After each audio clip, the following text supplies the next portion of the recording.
In this video, I'll guide you through how to view activity in Google Docs so you can clearly see what's been changed, when it was changed, and by whom. This is especially helpful if you're collaborating with others or just want to keep track of your own edits over time. To get started, open Google Docs in your web browser and sign into your account if you aren't already. Once you're on the main Google Docs homepage, you can either create a new document or open an existing one. For this tutorial, it's usually easier to open a document that already has some content and has been edited a few times, so you can really see how the activity history works. After your document is open, look toward the upper left corner of the screen for the main menu options. You'll see the File menu at the top. Click on File to open the drop-down menu. This menu controls a lot of the main document actions, and one of those is seeing the version history, which is where your document's activity is stored.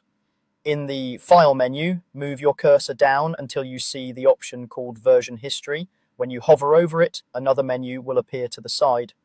From here, choose the option that lets you see the version history for the document. This will open a panel on the right side of your screen that shows the different versions of your document over time. Once the version history panel is open, you'll see a list of saved versions, each with a date and timestamp.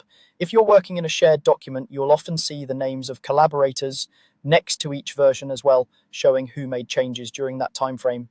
These versions represent activity in your document, grouped by when Google Docs automatically saved your work or when you manually named a version. Click on any version in the list to review it. The main document area will update to show what the document looked like at that point in time. In many cases, different edits made by different people are highlighted in different colors.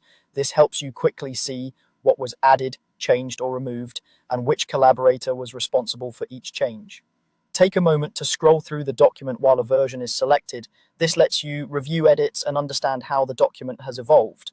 If you notice a version that you prefer, you have the option to restore it. Restoring a version doesn't erase your history, it simply creates a new version based on the one you've chosen, so you can always go back again later if needed. As you're reviewing changes, you can also rename important versions so they're easier to find in the future. For example, you might label a version as Final Draft or Client Review.